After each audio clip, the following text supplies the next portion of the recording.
are thrilled to debut an edition of Facebook's Amplified Unscripted speaker series here on the Afro Tech Learning Lab stage. In case you were wondering, Amplified Unscripted is Facebook's year-long external speaker series created for the Black tech community by internal Black employees. A little something by us for us.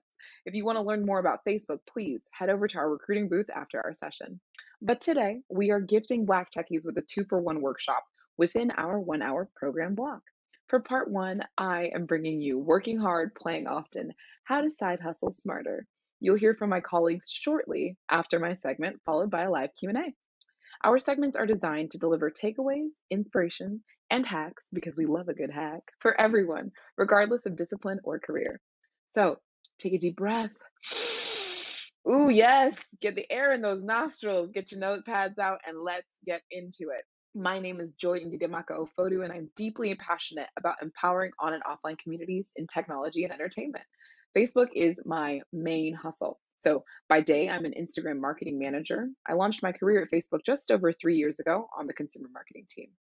As an IC, I've taken the lead in evaluating brand assets, launching Share Black Stories and Teen Ambassador programs in the US, UK, and Brazil, leading integrated marketing campaigns featuring Reels, Messengers, and Stories to victory globally. I have felt a deep sense of belonging at Facebook by participating in and leading ERG activities across Black at Instagram, Facebook, Black women at, Nigerians at, and whatever other ats I can get my hands on, from virtual brunches to SoCal workouts to Afropunk and Black Joy Parade sponsorships that made our users and employees feel seen. My main hustle empowers me to center inclusion, both in external marketing campaign work and in building our internal community. Now, for my side hustle. On mornings, nights, and weekends, I am a voice artist and comedy creator on Instagram Reels. I'm also a portrait photographer and an internationally demanded speaker on tech and inclusion topics.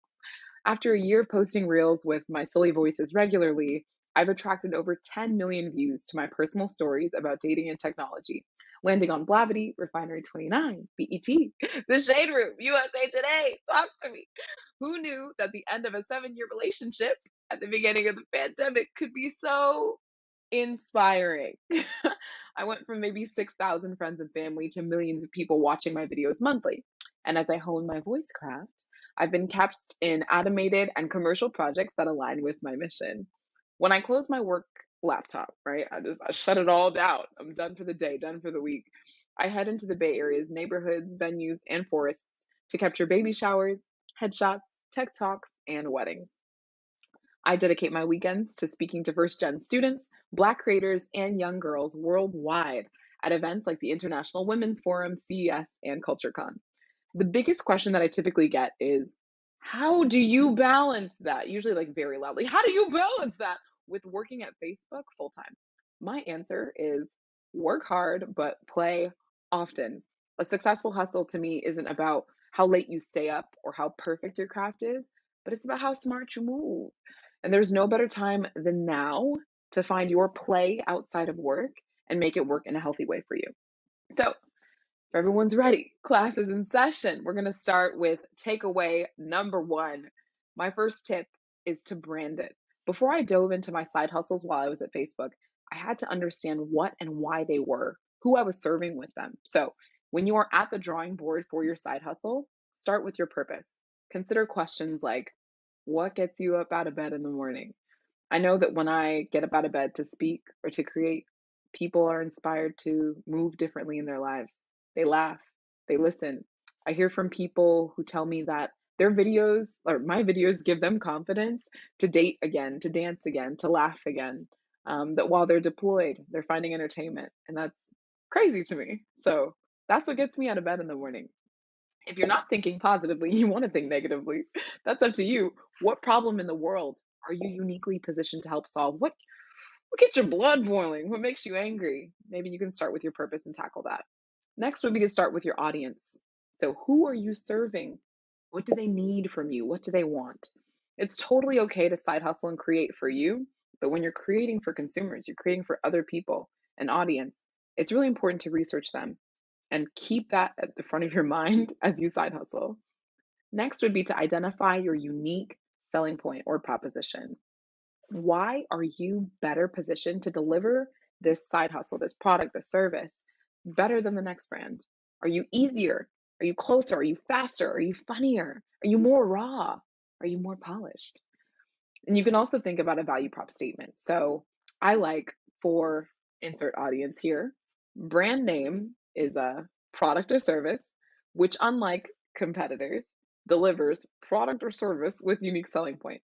So the way that I would communicate this is example for young girls, Barbie is a revolutionary doll brand, right? Which unlike American Girl delivers games, experiences, and da da da da da that nurture the whole girl, right? So thinking about what makes it unique and putting it into a statement like that really helps you brand your side hustle. Next is to script it.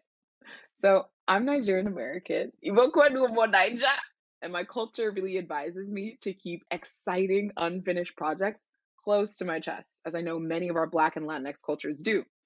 But I found so much success in sharing my script with the world and laying out my plans flat for everyone to see and just announcing little wins along the way.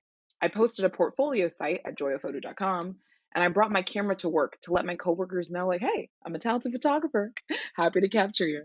I started capturing screenshots of virtual rooms, the little smiley faces at the end of a Zoom, to let people know that I love speaking to nonprofits and employee resource groups. I took my funny dating stories from close friends where we were kind of just goofing around to stories and reels, and I let strangers weigh in. Each share was strategic and natural, but also a little scripted. So here's how to consider writing your script. First, you want to clear your lane. Understand what your main hustle is within your job, why you do it, and who it serves. This is really important to focus on your main hustle as well, because your company is likely to approve your side hustle if it doesn't pose a conflict of interest to your main hustle. So, for example, Facebook offers Facebook dating. So, as a dating creator, I can't endorse other apps in a paid capacity. As a voice actor in my side hustle, I would want to avoid working on any Facebook projects with agencies that I also manage. As you clear your lane, make sure that you're talking to your main hustle managers about how you're going to pull this off. Your side hustle should typically be done outside company time. So, not using company resources, not with competitors, not interfering with your core work. It's really crucial to get your internal stakeholders on your side so that they can cheer you on and you can also maintain strong performance in your main hustle. My colleagues at Facebook have been like so wildly supportive of my speaking, my photography, my dating stories. They're always nominating me to opportunities, sharing things along, sometimes hiring me, right, outside of work because my script makes sense to them and my main hustle stays steady. So, next would be to take the story of your side hustle that you wrote above and brand it and decide when and where you're going to publish the script. Where is it going to have the strongest impact? Where will it travel the fastest? Are you sharing it onto a noisy social landscape? Is there a lot going on in the world? Or is it rather quiet? Is it more relevant now because things are trending and loud? Or is it more relevant in 4 weeks? Do you need to protect it with copyright or NDAs before you share? Once you decide all that, just go ahead and tell it. Finally, amplify it. Once the world knows that you're working on these side hustles, it becomes very real. I took the opportunity to make it even more real for myself and my network by amplifying my side hustles in the following ways. So, first, continue to talk about your main hustle. Just because you have exciting side projects doesn't mean that your main thing suddenly disappears. When you do this, it also inspires confidence in your managers and in your team that you've got it. You're holding your main work down. You still care. Get freelance help. I'm not an island. So when people ask me how, I'm like, I have an amazing support system. I've hired a freelance assistant and two project coordinators, as well as attorneys to evaluate my contracts, video editors for my voice demos, IGTV videos, right? Photographers for my headshots. I started paying them. I started paying former mentees, and then I would use Facebook and Instagram to ask, hey, do you know anyone who edits? Does anyone know a good website builder? I also use like Upwork, LinkedIn, Fiverr to find talent to support my side hustles. Then you can also build a landing page for your projects.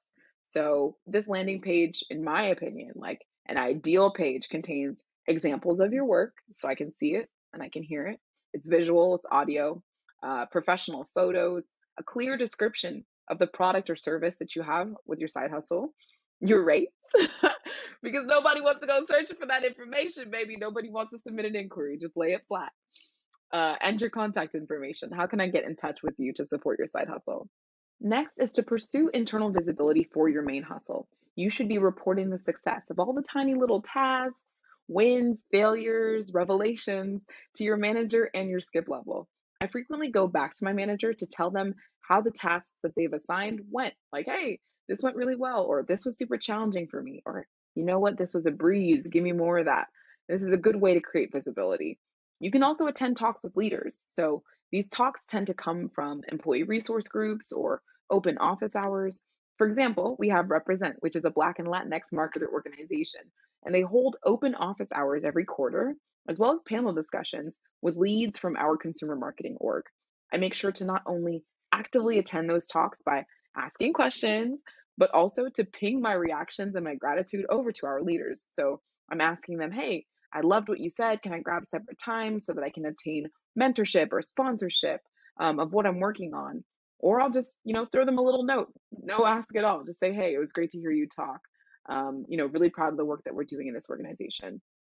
Next is to speak up at team meetings. So I know how easy it can be to keep that camera off while you're cooking or you're watching your kids. Definitely not scrolling through Instagram Reels. But remember that there are receptive presenters on the other side of your screen. And when you speak up at team meetings, whether it's a raised hand or submitting a question in the chat, this serves as a visibility opportunity for you in your main hustle. Volunteer to present your work at these biweeklies, at these panels, at these Q&As. As you're executing both your main and your side hustle in this crazy climate, remember how much it serves you to obtain visibility for the work you do, not just completing the work. So please remember to turn around and say, hey, y'all, I did that. Look what my team did. Ooh, we're on fire. Or hey, this was super challenging for us, but we made it through. Asking questions at these company-wide meetings and not being afraid to talk to your leaders about, what do they think about the projects and the ideas that relate to your team.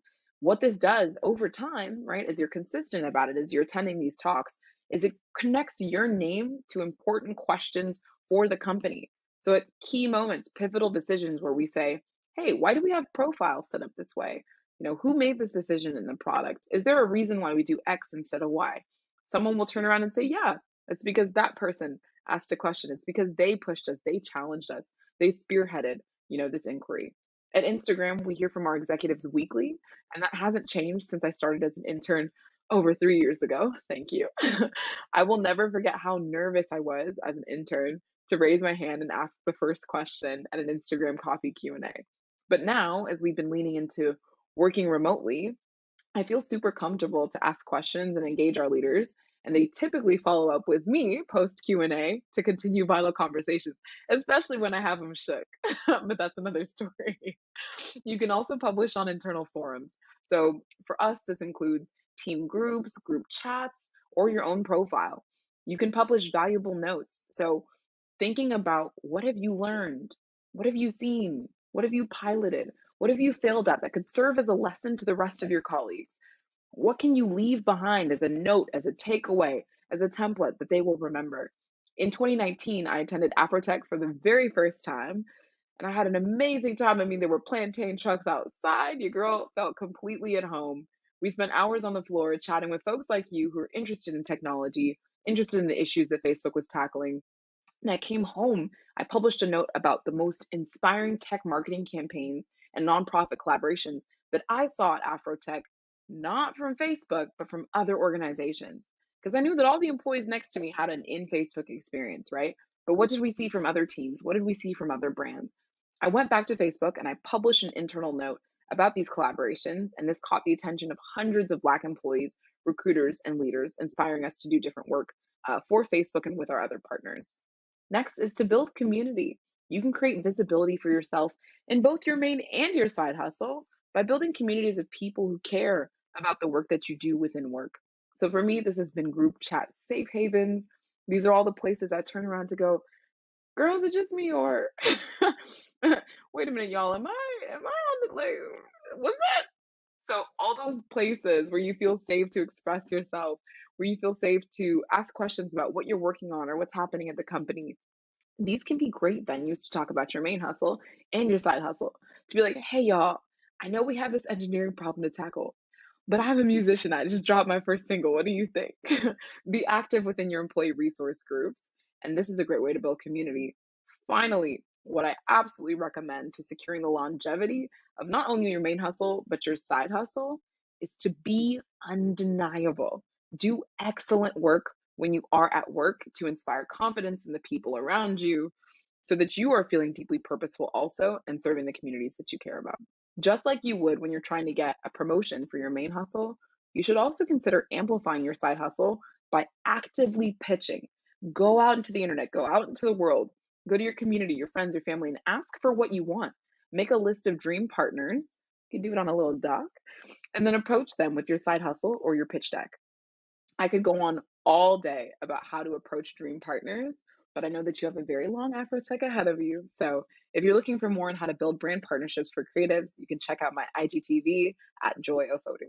So thank you so much, so much for sitting with me during this session. I hope it started to get your creative juices flowing. But if you missed this segment, here's what you need to know and remember. If you want to side hustle with your main hustle, brand it with your what, your why, and your for who. Script it by telling the world what you're doing, and amplify it by asking for the help and resources you need to make it louder, healthier, and most vitally, put it in the hands of the people who need it the most. I hope you found this information useful, and I will see you on the internet. But for now, I'm kicking it over to my colleague for part 2 of today's session.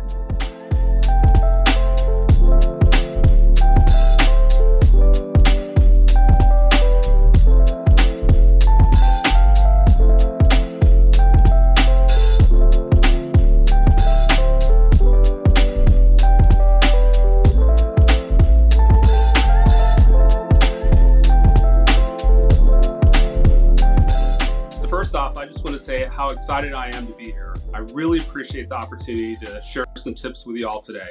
I know this is framed as a learning lab with super tangible lessons, and I tend to think of these things more like some approaches that have worked for me. But of course, there's no one-size-fits-all solution. Everyone's career path and needs and journeys are different, and I invite you to try things that you think will serve you well for my talk. Now, I've heard from some of the great folks working on this event behind the scenes that a lot of you are mid-career and you're looking for ways to take that next step. So I'm going to focus on tips that really kind of orient around that stage of the journey. And the first tip I'll share that has unlocked a lot of great opportunities for me is to work on tough, high-impact problems that give you energy. By the time you get to your mid-level in your career, you've really established the basics. And now you really need to be choiceful about the projects that you commit to and strategic about the risks you take. So Joy touched on this topic in her talk about the side hustle chat earlier in the session. And she shared something to the effect of understand your purpose, your audience, and make sure you have a clear vision. Now, there are only so many hours in the day.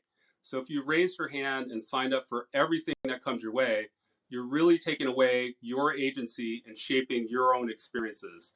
And this is especially important to think about because when you look back at the X amount of years that you spent at a place, you really want to be able to talk about the major building blocks of experiences that make you stand out. So it's important to really reflect on the opportunities, projects, and things that give you energy where you can leverage an experience to drive impact and fit the tough high impact criteria. These are really the sweet spot.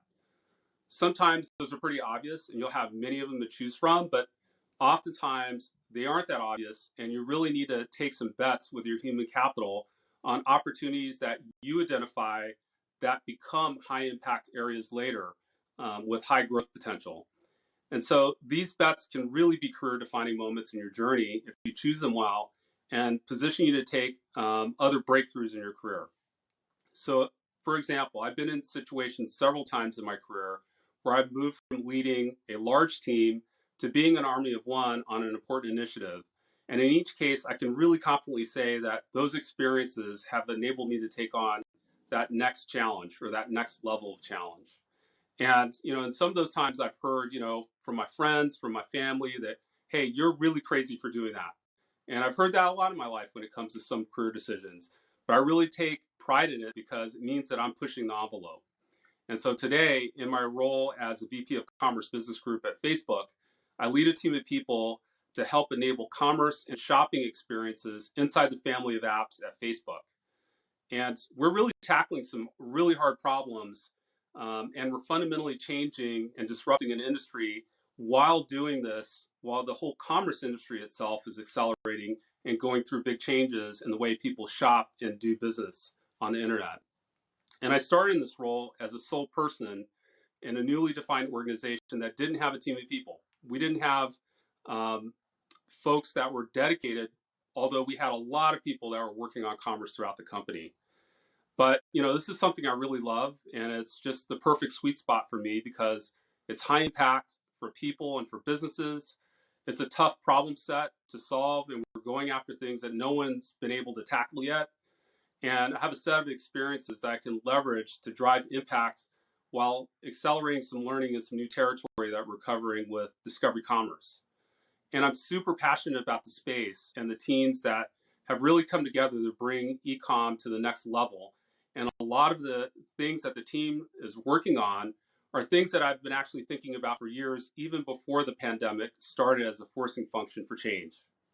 So I took a bet, and it's been really fulfilling to be able to meet the moment. Now, working on hard problems also gives you the opportunity to directly shape important outcomes for diverse communities. And so in particular, at Facebook, inclusion and belonging is a priority. And being part of the community, your voice really makes a difference in the decisions that are made. And so just even in my time at Facebook, I've seen several examples where our community and allies are helping to bring to life major initiatives from the bottoms up. And so many of these include things like the $100 million investment to support Black-owned businesses, creators, and not-for-profits in the U.S. Or more recently, the Buy Black Friday efforts, which actually started with the community and received a lot of groundswell of support across the company to bring to life. And so more recently, in my space in commerce, for example, our team drove a decision to ensure that our innovation and testing includes diverse businesses. So we recruited a bunch of Black businesses to really participate in some of the holiday testing that we've been doing. So a seat at the table affords an opportunity to not only drive impact, but build inclusivity from the get-go on projects that are getting off the ground versus trying to retrofit things later in the process. So I always try to remember that, the time that I have is the most valuable resource, and really just to try to push myself to spend time on high impact opportunities that are going to feed my learning journey, leverage my expertise, and really fill my cup. And these high impact opportunities also typically are the types of projects that even small decisions can have outsized impact on important outcomes such as inclusion. So the next thing I'll share is to make sure you develop your network, especially outside your comfort zone. As part of a minority community, this more often happens out of necessity, but I think it's actually really important to be intentional about seeking out folks that have different backgrounds and perspectives that can really make your personal network more diverse. And so when you seek out people with different lived work experiences than you, a couple really interesting and valuable things happen. First, you're really pushed to think differently when it comes to incorporating different perspectives, which makes for better problem solving and decision making. When you talk to people outside your core network or your industry, you really start to understand how they approach situations, which can be radically different. It gives you a new perspective on the things that you're working on, or maybe it's a career decision that you're mulling over. And I often find that I get better guidance when I'm talking to someone with a different point of view and in fact, a difference of opinion. People who bring those different perspectives really might see those threats and opportunities that you might miss. Second, you might find the more diverse and expansive you make your network, the more diverse and expansive opportunities will be that come your way. And it's really important to make space to connect with people and expose them to your work, even if you're not working with them in the same area or maybe on the same projects as you are. I find that the best opportunities that have come my way have actually been from people in my network in really unexpected ways. So, okay, you've made sure that you've curated your set of interesting, tough problems, and you've grown your network into a diverse pool of people with varying experiences and backgrounds.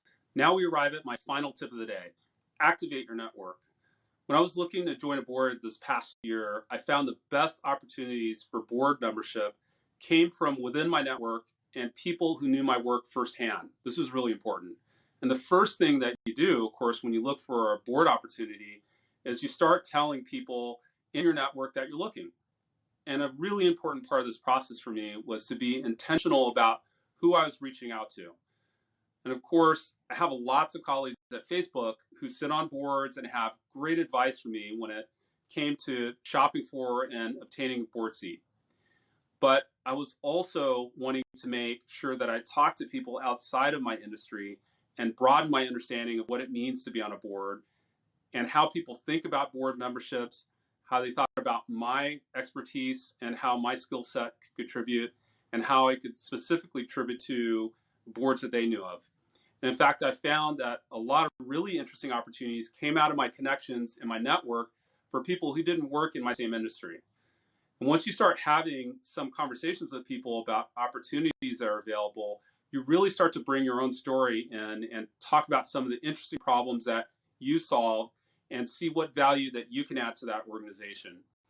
So when it comes to joining a board, leaders are really looking for members who bring creative problem solving, strategic thinking, diversity of perspective, and a very specific set of experiences that can really complement the existing board and take the organization to the next level. So if you've been selective about those problems that you spend time working on and you create a robust network for yourself, weaving these things together to tell your story becomes a lot more seamless. And so for me, it was about talking to people who knew my work and my experiences and saw the potential and value of the experiences I could bring to these different organizations through board membership. Now, today I'm on the board of Ancestry, and I get to work alongside Deb Liu, who's been a friend and an ally and colleague for many years, who we worked together over many stints across different companies. But that relationship's valuable, but also the experiences that I bring to the board and how I can really complement some of the things that Ancestry is trying to accomplish. So those are my tips. Work on tough, high-impact problems, which involves being selective about what you pick up and strategic about the risks that you take in your career. Make sure you're finding the sweet spot between that risk, that opportunity, and things that really give you a lot of energy. Expand your network outside your core industry. Get a diverse set of perspectives. Watch how the range of opportunities really expand as your network does. And then activate your network. Talk to people, help them to get to know your work on problems that they're working on, help them solve their problems. Ask people what opportunities they know of, and connect with people on how you might uniquely add value. So thanks for taking the time out to be here today, and I hope you enjoy the rest of the program.